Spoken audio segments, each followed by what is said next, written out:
Hello students, today we will start our new chapter number 2 in book Honeydew, the Tsunami. So the first question comes in our mind is, what is a tsunami? A tsunami is a very large and powerful wave caused by earthquakes under the sea. तो tsunami का मतलब है जब समुद्र की सतह के नीचे अर्थक्वेक आता है, भूकंप आता है, जिसकी वजह से सी वेव्स काफ़ी हाई हो जाते हैं। जैसा कि आप इस वीडियो में भी देख सकते हैं कि सी वेव्स कितनी ऊंची ऊंची उठ रही हैं और यही सी वेव्स समुद्र के किनारे की ओर जब बढ़ती चली जाती है तो किनारे में बसे जितनी भी जगह है, जो एरिया है, उसे अपने पानी से कवर कर लेती हैं। और इन्हीं हाई वेव्स की वजह से शी शोर के आसपास के इलाकों में कई सारा नुकसान होता है, लोग मारे जाते हैं, फाइनेंशियल लॉस होता है। ठीक ऐसे ही एक सुनामी 26 दिसंबर 2004 को थाईलैंड के और इंडिया के कुछ parts Andaman and Nicobar island में भी हुआ था, जिसमें तमिलनाडु के कोस्ट में भी इसका इफेक्ट पाया गया था। Now let's start with the chapter. Here is given you the picture of Andaman and Nicobar Island in page number 92. The above one is Andaman Island and the below one is Nicobar Island. Now on the basis of the picture, here is given you an activity in which you have to identify the places, either they lies in the Andaman Island or in Nicobar Island. Now read the sentences below, rewrite the incorrect ones after correcting the mistakes. Now इसे आपको कैसे करना है? The first one is कैचल is an island. Now इस pick की help से आप easily देख सकते हैं कि कैचल एक आइलैंड है जो कि निकोबार आइलैंड में आता है। Then second one is it is part of Andaman group of island. Second sentence कहता है कि जो कैचल आइलैंड है वो अंडमान आइलैंड्स ग्रुप में आता है, लेकिन इस पिक में साफ साफ आप देख सकते हैं कि जो कैचल आइलैंड है वो निकोबार आइलैंड ग्रुप में आता है। It means the second one is incorrect. इसी तरीके से आपको third, fourth, fifth and sixth को भी करना है। पिक की हेल्प से आपको आइडेंटिफाई करना है कि वो कौन से आइलैंड में प्लेसेस आते हैं। In this chapter, we will read about the stories of courage and survival at the time period of the natural disaster, a tsunami. The dead animals sense that a tsunami was coming. क्या जो animals होते हैं वो किसी भी trouble को, किसी disaster के आने से पहले उसे सेंस कर सकते हैं, फील कर सकते हैं। Some stories suggest that they did. लेकिन इस चैप्टर में जो कुछ कहानियाँ आपको बताई गई हैं उनसे हमें पता लगेगा कि जानवरों को ये सारी चीज़ें पहले ही प्रिडिक्ट हो जाती है, पता चल जाती हैं। Now let's start with part first. These stories are all from the Andaman and Nicobar archipelago. Archipelago means आपके बुक में भी दिया है a group of many island and the surrounding sea. जैसा कि आप इस पिक में भी देख सकते हैं कि अंडमान एंड निकोबार आइलैंड छोटे छोटे आइलैंड से मिलके बना हुआ है। तो ये story Andaman and Nicobar island की है। Ignesious was the manager of a cooperative society in Katchal. जो एग्नेसिस हैं वो कैचल के एक कोऑपरेटिव सोसाइटी का मैनेजर हैं। His wife woke him up at 6 AM। तभी उसी की वाइफ ने सुबह मॉर्निंग में 6 बजे उसे उठाया। Because she felt an earthquake. क्यों उठाया? क्योंकि उसे अर्थक्वेक फील हुआ कि अर्थक्वेक भूकंप आ रहा है। Ignacius carefully took his television set off its table and put it down on the ground so that it would not fall and break. तभी इग्नेसिस एकदम से उठता है और उसने अपने टेबल के ऊपर रखी हुई जो टेलीविज़न है, टीवी है, उसको आराम से वो नीचे रख देता है ताकि जब अर्थक्वेक आए तो वो नीचे ना गिरे और टूटे। Then the family rushed out of the house. उसके बाद इग्नेसिस और उसकी वाइफ जल्दी जल्दी घर से बाहर निकलते हैं। When the tremors stopped, they saw the sea rising. जैसे ही ट्रेमोर मीन्स होता है झटके, जैसे ही भूकंप के झटके रुके उन्होंने क्या देखा? The sea rising. ये जो सी की वेव्स हैं वो ऊंची ऊंची उठना शुरू हो गई हैं। In the chaos and confusion. Chaos means होता है जब भगदड़ मच जाए, तो यहाँ वहाँ भगदड़ मच गई। 2 of his children caught hold of the hands of their mother's father and mother's brother and rushed in the opposite direction. तभी इग्नेसिस के जो 2 बच्चे थे, hold of the hands of their mothers father, उन्होंने अपनी मम्मी के father यानी उनके मैटरनल ग्रैंडफादर का हाथ पकड़ा, नाना जी का, एंड मदर्स ब्रदर और मम्मी के भैया का यानी कि मैटरनल अंकल यानी मामा जी का, and rust in the opposite direction. और जिस डायरेक्शन से सी वेव्स आ रही थी उनके अपोजिट डायरेक्शन को उन्होंने दौड़ना शुरू कर दिया। He never saw them again. His wife was also swept away.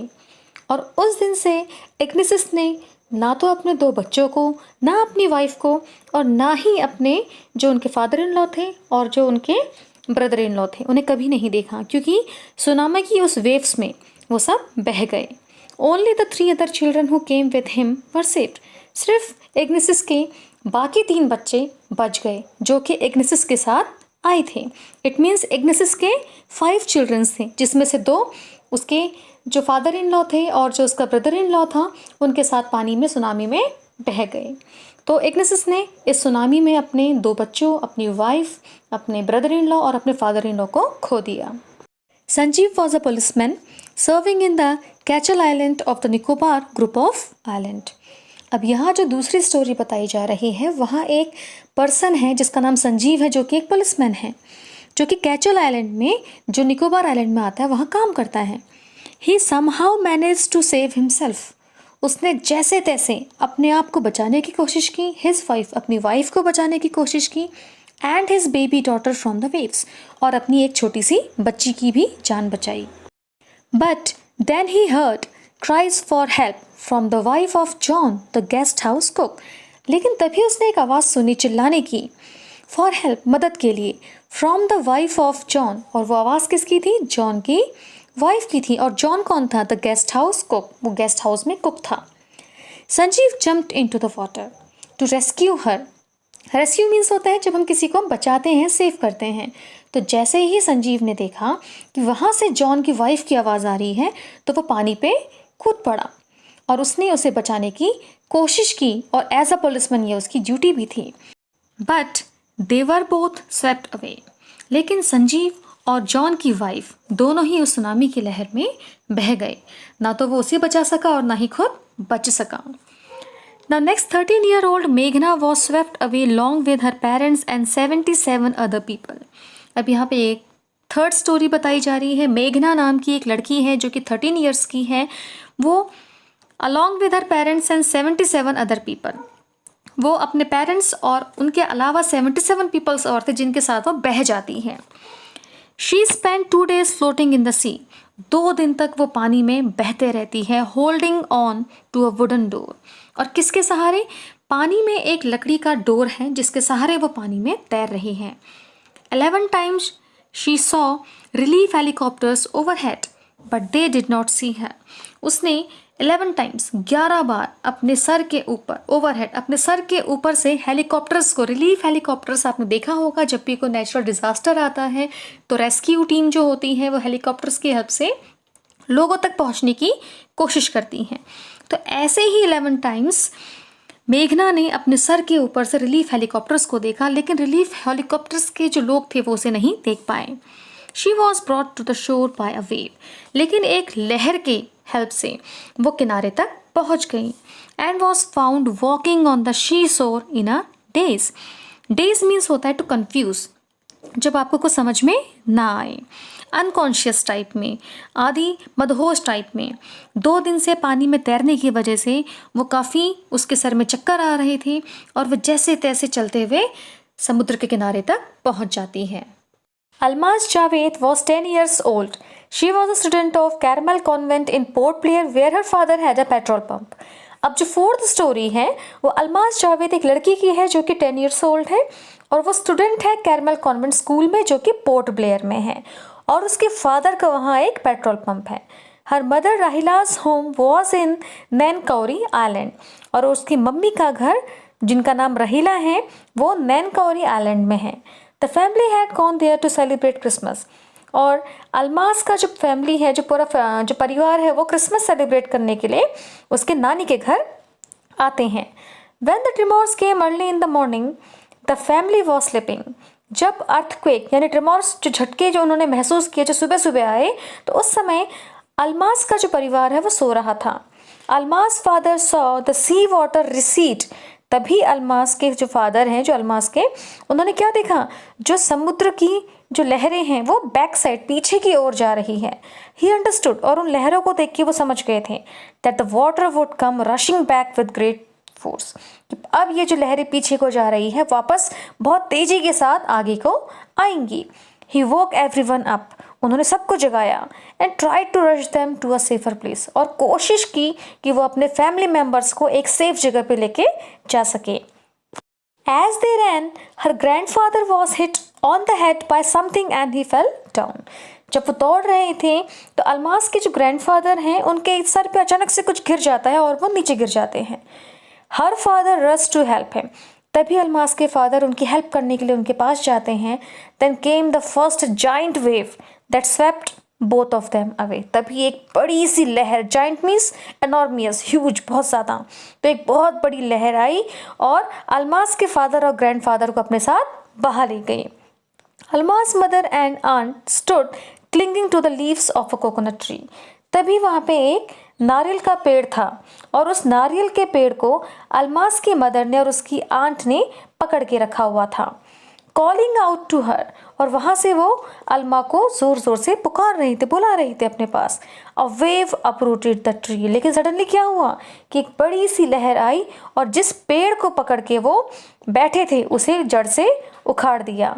And they too were washed away, और वो दोनों भी, उसकी आंटी भी और उसकी मदर भी, उस वेव के साथ बह के चली गई। Almas saw a log of would floating. तभी अलमा ने क्या देखा? अ लॉग ऑफ वुड, एक लकड़ी का बहुत बड़ा टुकड़ा, फ्लोटिंग, जो कि पानी में बह रहा था। She climbed on to it, वो जल्दी से उसके ऊपर चढ़ गई। देन शी फेंटेड, लेकिन उसके ऊपर चढ़ते ही वो बेहोश हो गई। When she woke up, और जब वो जागी और जब वो उठी, she was in a hospital in कैमोटा, वो कैमोटा के एक हॉस्पिटल में थी। From there she was brought to port Blair, और उस हॉस्पिटल से उसे उसके बाद पोर्ट ब्लेयर लाया गया। The little girl does not want to talk about the incident with anyone, और जो इंसिडेंट उसके साथ हुआ था, जो घटना उसके साथ हुई थी, उसके बारे में वो किसी को नहीं बताना चाहती थी। She is still traumatized. Why? Because वो अभी भी शॉक्ड थी, उसे सदमा लग गया था। ट्रोमाटाइज्ड मतलब जब हमें किसी चीज़ को लेकर हम शॉक्ड हो जाते हैं, सदमे में आ जाते हैं, तो इसीलिए अलमा किसी से उस इंसिडेंट के बारे में बात नहीं करना चाहती थी। So students, I hope you would have understood the first part of this chapter.